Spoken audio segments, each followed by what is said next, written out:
અને હે દેવરાજ, મેં વચન આપ્યું છે કે જે કોઈ પાપીમાં પાપી મનુષ્ય હોય, જ્યાં મારી કથા ગવાતી હોય ત્યાં આવે, અને જ્યાં ભગવાન મહાદેવનું શિવાલય હોય ત્યાં તેનું આગમન થાય, એ જીવાત્મા એક જન્મ નહીં, જન્મ જન્માંતરના પાપમાંથી એ મુક્ત થશે.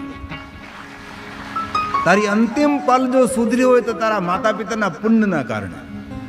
અને આપણા જીવનમાં આપણે સુખી હોય તો એ પણ માતા પિતાના પણ કોઈ આશીર્વાદ હોય છે, આપણા પૂર્વજોના કોઈ આશીર્વાદ હોય છે. એટલું જરૂર કહો, તમે શું કથામાં બેઠા એમાં પણ કોઈ માતા પિતાના આશીર્વાદ તો હોય છે, આપણા પૂર્વજોના કોઈ આશીર્વાદ હોય છે. બાકી કઈ રીતે થઈ શકે બધું છે? ભગવાન મહાદેવ કહે છે, એ દેવરાજ, તારા માતા પિતાના પુણ્યના ફલ સ્વરૂપે અંત સમયે તું જ્યાં મારું શિવાલય હતું ત્યાં તું પહોંચી ગયો, અને જ્યાં મારી કથા ગવાતી ત્યાં તું આવી ગયો. અને ભગવાન મહાદેવ કહે, ધન્ય છો મહાપ્રભુ કથા પરમ પાવન. જ્યાં મારી કથા ગવાતી હોય એ ભૂમિ તીર્થ કરતા પણ શ્રેષ્ઠ છે. કોઈ પણ સ્થાન પર જ્યાં ભગવાનની કથા ગવાતી હોય એ ભૂમિનો મહિમા ગાયો છે. એ ભૂમિ કોઈ સામાન્ય ભૂમિ નથી, મનુષ્યને પવિત્ર કરનારી ભૂમિ છે, પાવન કરનારી ભૂમિ છે, પાપ મુક્ત કરનારી ભૂમિ છે. આ સ્થળ ઉપર આપણે ભગવાનની કથા ગાઈએ છીએ. અહીંયા કોઈ અશ્વમેઘ સહસ્ત્રાણી 1000 અશ્વમેધ યજ્ઞ અહીંયા કોઈ કરે, અને જે પુણ્ય એકત્ર થાય એ જ પુણ્ય જે ભૂમિ પર ભગવાન મહાદેવની કથા ગાવામાં આવે એ પુણ્યતા એકત્ર થાય છે. તેથી આ ભૂમિ દીક્ષિત થયેલી ભૂમિ કહેવાય છે. હમણાં ઘણા સમય પહેલા સુરતની બાજુમાં કોઈ કથા હતી, તો મેં તેને પૂછ્યું કે ભાઈ આ સ્થળ ઉપર કથા શા માટે રાખવી છે? તો એને સુંદર વાત કરી કે આ સ્થળ પર કથા એટલા માટે રાખી છે કે અહીંયા મારે બહુમાળી ભવન બનાવવું છે, અહીંયા અનેક પરિવારો નિવાસ કરશે. તેથી આ ભૂમિ પર પહેલાં હું કથા કરું, ભૂમિ દીક્ષિત થઈ જાય અને અહીં બહુમાળી ભવન બને, અને જેટલા માણસો રહે તેને ભગવાન મહાદેવના આશીર્વાદ મળે, તે પરિવારો સુખી થાય. આજે શ્રેષ્ઠ વિચારધારા. તેથી ભગવાન મહાદેવ સ્વયં બોલે છે, જે આ કથાનું શ્રવણ કરે છે એ મનુષ્યનું જીવન ધન્ય બને છે. ધન્ય શિવ પુરાણસ્ય કથા પરમ પાવની યસ્ય શ્રવણ માત્રેણ પાપીયા નપી મુક્તિ. પાપી હોય કે ન પણ પાપી હોય, એ મુક્તિનો અધિકારી છે. એવું નથી કહ્યું કે પુણ્યવાન માણસો, પાપી હોય કે પુણ્ય કોઈ પણ હોય, એ મહાદેવની કથાનું જ્યારે શ્રવણ કરે છે એ મનુષ્ય બહુ પાર થાય છે. તેથી ક્યારેક ક્યારેક આપણા પોતાના ભાગ્યની આપણે સરાહના કરવી જોઈએ. ભગવાન કેટલી તે કૃપા કરી છે, કેટલું કામકાજ છે, કેટલું વ્યસ્ત જીવન છે, અને ભગવાન આજે હું આપની કથાનું શ્રવણ કરું છું. અને કથા શ્રવણ કરવાનો ત્યારે જ અવસર પ્રાપ્ત થાય જ્યારે આપણા દિવસો ઉજળા આવવાના હોય, આપણા દિવસો જ્યારે સારા આવવાના હોય ત્યારે ભગવાનની કથા સાંભળવાનો અવસર પ્રાપ્ત થાય. એટલે ઉજળા દિવસોના એંધાણ છે આ ભગવાનની કથા. હું કથા કરું છું એટલે હું કહું છું એવું નથી. અનેક એવા ભાવિક ભક્તો જ્યારે મને મળે છે ત્યારે કહે છે કે બાપુ, કથા સાંભળીથી જીવનમાં આવી રીતે અપડેટ થયા, કથા સાંભળી તમારા જીવનમાં આવી રીતે બદલાવ આવ્યો, ત્યારે ખુશી થાય, એક આનંદ થાય. સવારમાં જ્યારે 9 થી 10 મળતા હોય ત્યારે ઘણા બધા ભક્તો પોતાના ભાવ પ્રગટ કરતા હોય છે. કેટલા વર્ષ પહેલા કથા સાંભળી હતી, અને કથા સાંભળ્યા પછી અમારા જીવનમાં આવી રીતે પરિવર્તન કર્યું, અમે આવી રીતે અમે જીવન જીવીએ છીએ. કેટલો આપણને ખુશી થાય, આનંદ થાય છે. તેથી જે ભૂમિ પર ભગવાનની કથા ગવાય, સદાશિવ મહાસ્થાનમ, સદાશિવ મહાસ્થાનમ પરમ ધામ પરમ પદમ. પરમ ધામને આપનારું, પરમ પદને આપનારું એ સ્થાન છે. તેથી અહીંયા આવ્યા પછી તમે કથા સાંભળો, કથામાં સાંભળેલું જીવનમાં અનુસરણ કરો કે ન કરો, પણ અહીંયા આવવા માત્રથી આપણું મંગલ થાય, આપણું કલ્યાણ થાય છે. તમે તાર અહીંયા આવીને 2-3 ઝોલા ખાઈ જાઓ, હુઈ જાઓ. હું તમને 6 વાગે જગાડી જમવાનો સમય, પણ અહીંયા આવો, માન રે મેલીને આવો રે મેદાનમાં. કયું આમંત્રણ, કયું માન, કયું સન્માન. અને કથામાં કોઈ આમંત્રણ આપણને આ જાય ને તો સમાન પુણ્ય મળે, પણ વગર આમંત્રણે જઈને બેસી જાય ને તો કરોડ ગણું વધારે પુણ્ય પ્રાપ્ત થાય છે. તેથી માન સન્માનને છોડીએ, આપણે પ્રભુની કથાનું શ્રવણ કરીએ. જેમ કોઈ જોગી બેઠો બેઠો ભગવાનનો જાપ કરતો હોય એવી રીતે ભગવાનની કથાનું શ્રવણ કરીએ. કોઈ માન કરે, કોઈ સન્માન કરે, શું જરૂર છે જીવનમાં માન સન્માનની? આપણું પોતાનું માન આપણને હોવું જોઈએ, આપણી પોતાની જાતની ઓળખાણ આપણને હોવી જોઈએ. આ જગ પ્રસિદ્ધ પંક્તિ છે અમારી. માન રે મિલીને તમે આવો રે મેદાન માને, જાણી લો જીવની રે જાન. ભગવાનને જાણી લો એમ નહીં, જીવની જાતને જાણી લો. સનાતની પરંપરા ભગવાનને ઓળખવાની નથી, પોતાની જાતને ઓળખવાની છે. આપણે આપણો સ્વભાવ ઓળખવાનો છે, આપણી માનસિકતા ઓળખવાની છે, આપણી અંતકરણની પ્રવૃત્તિ ઓળખવાની છે, આપણી વિચારધારાને ઓળખવાની છે. કારણ કે આ વિચારધારા આપણને બહુ દૂર સુધી લઈ જશે. વિચાર ક્રાંતિ, રામ શર્મા આચાર્ય, ગાયત્રી પરિવાર. વિચાર ક્રાંતિ, સારા વિચારો કરે તે સારું કરી શકે છે. જેવા વિચાર એવું આપણું જીવન નિર્માણ થાય છે. માતા ગંગા સતીનો સુંદર બોધ છે. માન રે મિલીને તમે આવો રે મેદાન માને, જાણી લો જીવની રે જાન. માન રે મિલીને તમે મેદાનમાં આવો રે મેદાન માને, જાણી લો જીવની રે જાન. સજાતી વિજાતીની જુગતી બતાવું ને, સજાતી વિજાતીની જુગતી બતાવું ને, દીપે પાડી દઉં બીજી વાત. માન રે મિલીને તમે આવો રે મેદાન માને, જાણી લો જીવની રે જાન. ભક્તિ કરવી હોય ને તો સહન કરવું પડે છે. ભક્તિ કરવી તેને રાગથી ને રહેવું ભાઈ. ભક્તિના માર્ગમાં કોલર ન ચડાવે. જેસલ જેવો જેસલ તોરલનો આશ્રિત બન્યો, કેવો ખુખાર માણસ, પણ કેવું જીવન નિર્માણ થયું આજે સૌ તેને યાદ કરે છે. તેથી ભક્તિના માર્ગમાં સહન કરો. ભક્ત બિનાતે પ્રથમ પીડા, અનગઢ સંકટ તેને પડ્યા. માર ખાધા વગર માટલું તૈયાર ન થાય, અને માર ખાય પછી માટલું તૈયાર થાય ને એમાં પાણી ભરાય, બીજાને શીતળતા આપે છે. ટાંકણા ખમે ત્યારે મૂર્તિ નિર્માણ થાય ને મંદિરમાં ભગવાન થઈને પૂજાય. ટાંકણા સહન ન કરી દે, પગથિયાનો પથ્થર બની જાય છે. गुरु कुंभार शिष्य कुंभ है, सदगुरु कुंभार है, ऊपर से मारते हैं लेकिन नीचे प्रेम भरा हुआ हाथ रखते हैं.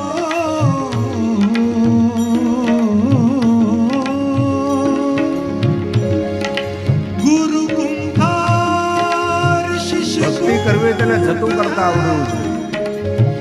અને ઘડી ઘડી કાઢે, ગુમાવે તેને ઘણું મળે, જતું કરે તેનું કાંઈ નથી જતું, જતું નથી કરતા તેનું બધું જતું રહે. જીવનમાં જતું કરો. ગુરુ કુંભાર શિષ્ય કુંભ હૈ, અને ઘડી ઘડી કાઢે ખો. કથા સાંભળ્યા પછી આપણા જીવનને આપણે અલગ દિશા આપવાની છે, અલગ મોડ પર લઈ જવાનું છે. નગરના, ગામના, પડોશીને, ઘરના, પરિવારને સૌને ખબર પડવી જોઈએ ક્યાંક પરિવર્તન દેખાય છે. જીવનમાં કથા સાંભળ્યા પછી પરિવર્તન નહીં કરીએ તો નવું આવર્તન ક્યારે કરી શકીએ આપણે? તેથી વર્તમાનને મંગલમય બનાવવું તો પરિવર્તનની બહુ આવશ્યકતા છે. તેથી ભક્તિ કરવી તેને રાગથી નહીં રહેવું ભાઈ.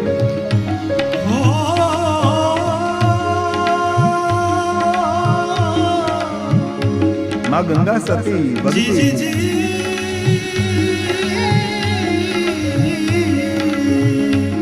ગુરુ કુંભાર શિષ્ય કુંભ અને ઘડી ઘડી કાઠે ખો અંતર સે રક્ષા કરે અને બાહર મારે જો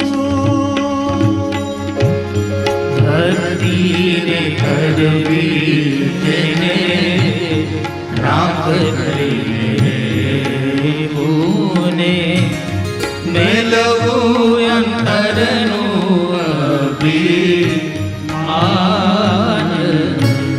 રાગથી રહેવું તો કોઈ લૂંટી જાય એમ નહીં પાછું. અભિમાન મુક્ત સરળ બનીને રહેવું, સીધા સાદા બનીને રહેવું. કેટલી સુંદર ઉપદેશક પંક્તિ છે આ. ગંગા સતીના એક એક ભજનો જીવનનું મોટામાં મોટું મોટિવેશન છે. દૂર જવાની જરૂરી નથી. કેટલી સુંદર પંક્તિ છે. ભક્તિ ને કરવી તેને કેવી રીતે રહેવું? રાગ કરીને બોલે ને બોલવાજો, કહે ને કહેવાજો. મેલવું અંતરનું અભિમાન.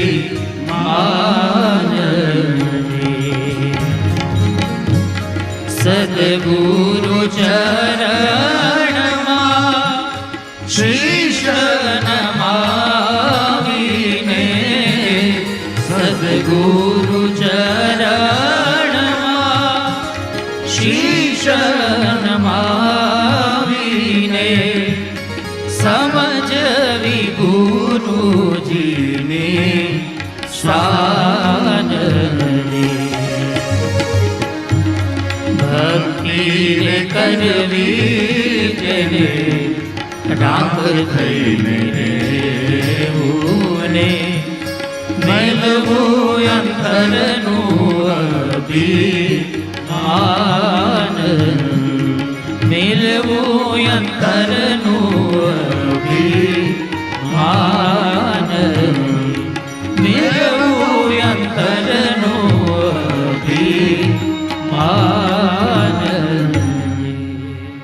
ભગવાન મહાદેવ કહે છે, દેવરાજ તારા માતા પિતાના પુણ્યથી તું કૈલાસના દ્વાર સુધી પહોંચ્યો છે. હવે માગતો મારી પાસે.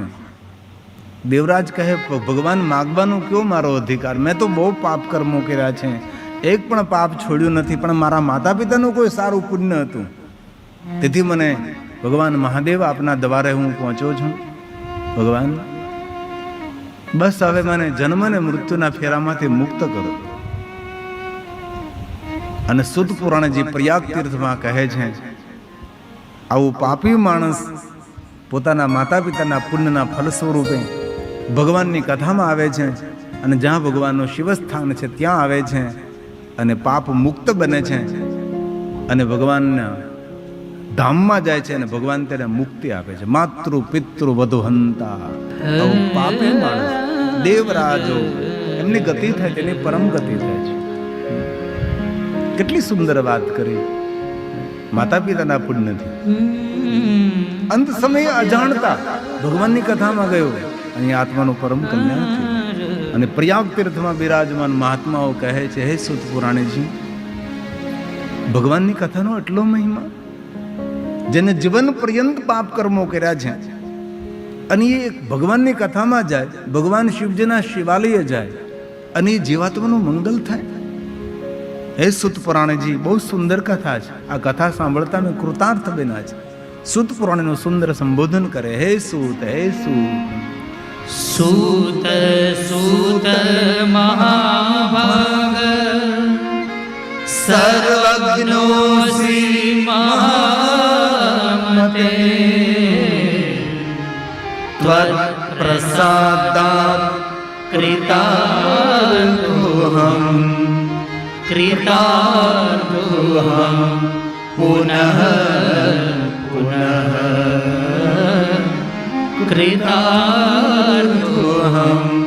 पुनः पुनः.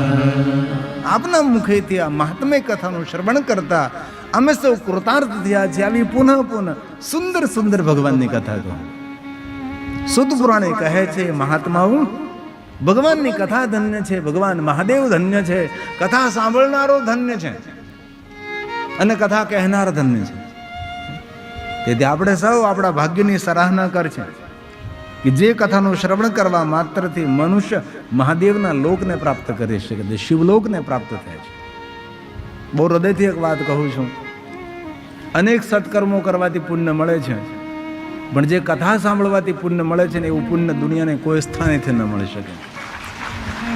કોઈ જગ્યાએ એવું નથી સાંભળ્યું કે આ યજ્ઞ કરવા તમને કથાનું પુણ્ય મળશે. યજ્ઞો કરવા જ જોઈએ, પણ કથામાં એવું કહ્યું કે હજારો યજ્ઞ કરવાનું જે પુણ્ય મળે એ ભગવાનની કથાનું શ્રવણ કરવા માત્રથી પુણ્ય પ્રાપ્ત થાય. આ કથા સાંભળવા માત્ર. દુનિયાના બધા તીર્થોની યાત્રા કરવાનું જે પુણ્ય મળે એ પુણ્ય ભગવાનની કથા સાંભળવાથી મળે. દરેક દાન કરવાનું જે પુણ્ય મળે એ દાન કરવાનું પુણ્ય કથાનું શ્રવણ કરવા માત્રથી એ પુણ્ય પ્રાપ્ત થાય. તેથી ધન્ય ધન્ય ધન્ય ધન્ય કથા શંભો સ્તવં ધન્યો ધન્ય એવ ચ યદા કર્ણેન માત્રેણ શિવલોકં વ્રજેન્નરઃ શિવલોકં વ્રજે. ભાવથી કુભાવથી આળસથી પ્રમાદથી શરમથી ધર્મથી જે કોઈ ભગવાનની કથાનું શ્રવણ કરે છે એ મહાદેવના લોકનો અધિકારી છે. ભાવ કભાવ અલખ આલસ નામ જપત મંગલ દસ દસી 10 દિશાનું મંગળ કરે. આપણે ભગવાનનું નામ લઈએ તો દિશાઓને કેવું ન પડે અમારું મંગલ કરો. 10 દિશાઓ આપણું મંગલ કર. પછી ભાવથી લેતા હો કે ગુભાવથી લેતા હો, પણ પ્રભુનું જ્યારે નામ સ્મરણ કરીએ છીએ ત્યારે 10 દિશા આપણું મંગલ કરે છે. હવે એટલું તો વિચારીએ કે 10 દિશા જો આપણું મંગલ કરતી હોય તો દુનિયામાં કોની તાકાત છે આપણું કોઈ અમંગલ કરી શકે?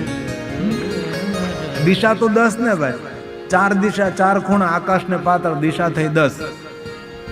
એની કોઈ દી દશા ન બગડે. તેથી હાલતા ચાલતા બેસતા ઉઠતા ખાતા પીતા ઊંઘતા જાગતા ઘરમાં વનમાં શમશાનમાં કોઈ પણ અવસ્થામાં ભગવાનને યાદ કરો. એવું નથી કે જો મહાદેવને યાદ કરો, મહાદેવને યાદ કરો તમારું ભાગ્ય ખોલે, પણ જે ભગવાન તમને વહાલા હોય એ ભગવાનનું સ્મરણ કરો. આ તુલસીનું વચન છે. ભાવ કુભાવ અલખ આલસ ભાવ કભાવ અલખ આલસ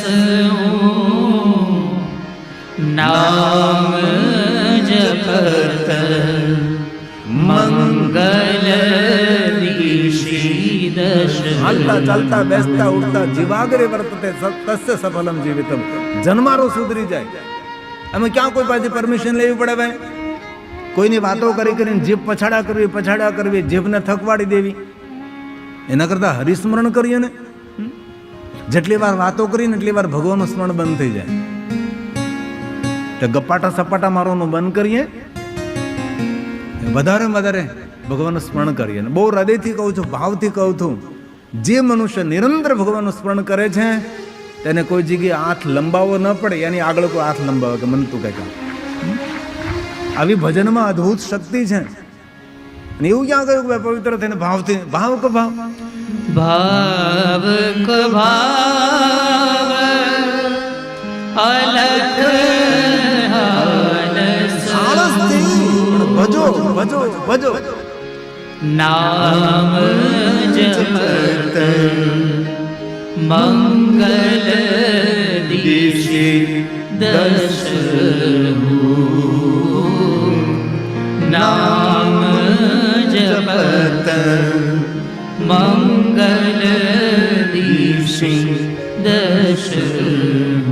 તેથી જેટલા મૌન રહીએ એટલું ભજન વધે, ભજન વધે એટલું સમાજમાં આપણું વજન વધે, માન સન્માન પ્રતિષ્ઠા. અને કલિયુગમાં કાંઈ નહીં કરી શકીએ. કલિયુગમાં ભજન જ થાય આપણાથી, બીજું હું શું થવાનું હતું. નહીં કલિકારમ અને ભક્તિ વિવેકુ રામ નામ અવલંબન એકુ. કલિયુગ કે કેવલ નામ આધાર. એવું તમને જડતા નથી કહેતો કે તમે શિવનું જ ભજન કરો. તમને જે ભગવાન ઉપર પ્રેમ હોય એ ભગવાનનું સ્મરણ કરો. કલિયુગમાં એ જ ભવ પાર કરાવનારું છે. શ્રી રામ શ્રી રામ જય રામ જય જય રામ. શ્રી રામ જય રામ જય જય રામ. શ્રી રામ જય રામ જય જય રામ.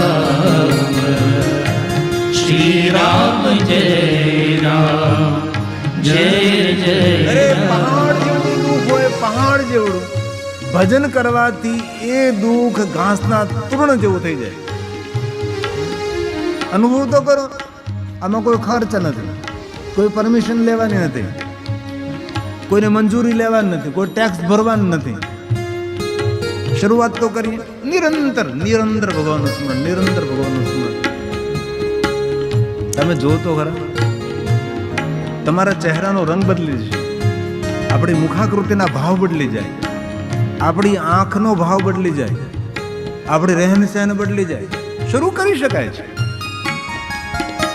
હાલતા ચાલતા બેસતા ઉઠતા ખાતા પીતા ઊંઘતા જાગતા, પવિત્ર અવસ્થામાં અપવિત્ર અવસ્થામાં, ઘરમાં વનમાં શમશાનમાં, કોઈ બી સ્થિતિમાં નિરંતર નિરંતર નિરંતર.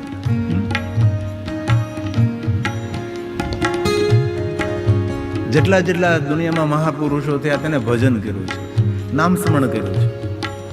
એવું નથી કહેતો કે તમને હું કે તમે ઘરના ખૂણામાં માળા લઈને બેસી જાઓ.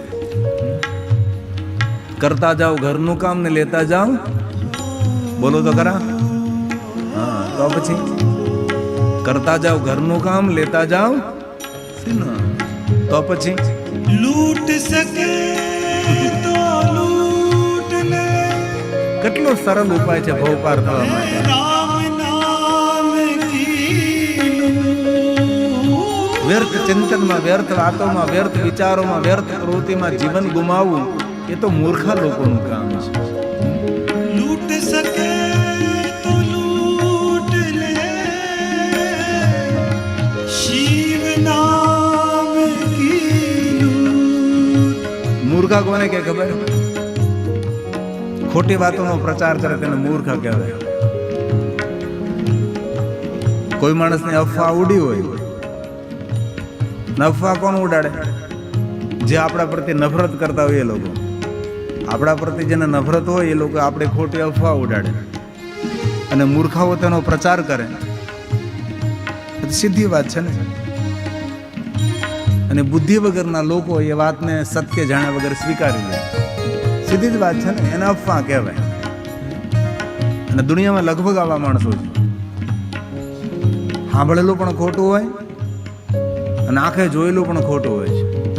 તેથી ઘણીવાર મેં કથામાં કહ્યું, માણસ કામમાં કાચો ચાલે, લખવામાં કાચો ચાલે, વાંચવામાં કાચો ચાલે, વ્યવહારમાં કાચો ચાલે, પણ કાનનો કાચો ક્યાંય ન હાલે. માણસ કાનના કાચા નહીં હોય છે, કાનથી પરિપક્વ હોય છે. તેથી નિર્ણય લેવાનો છે, આજથી આપણે ભજન કરીએ. કરતા જાઓ ઘરનું કામ લેતા જાઓ. બસ એટલું કરજો એટલે બેડો પાર. આપણે જયેશભાઈનું કરેલું આયોજન આપણે સફળ. જે તમને ગમે, એવું નથી કહેતો કે રામને છે, એવું નથી કહેતો કૃષ્ણને, એવું નથી કહેતો શિવજીને. તમારા જે ઈષ્ટદેવ હોય તેનું ભજન કરો. માતાજી હોય તો માતાજીનું ભજન કરો. બાકી રામજી તો છે જ. શ્રી રામ જય રામ જય જય રામ. શ્રી રામ જય રામ જય જય રામ. શ્રી રામ જય રામ જય જય રામ. શ્રી રામ જય રામ જય જય રામ શ્રી રામ જય રામ જય જય રામ શ્રી રામ જય રામ જય જય રામ શ્રી રામ જય રામ જય જય રામ શ્રી રામ જય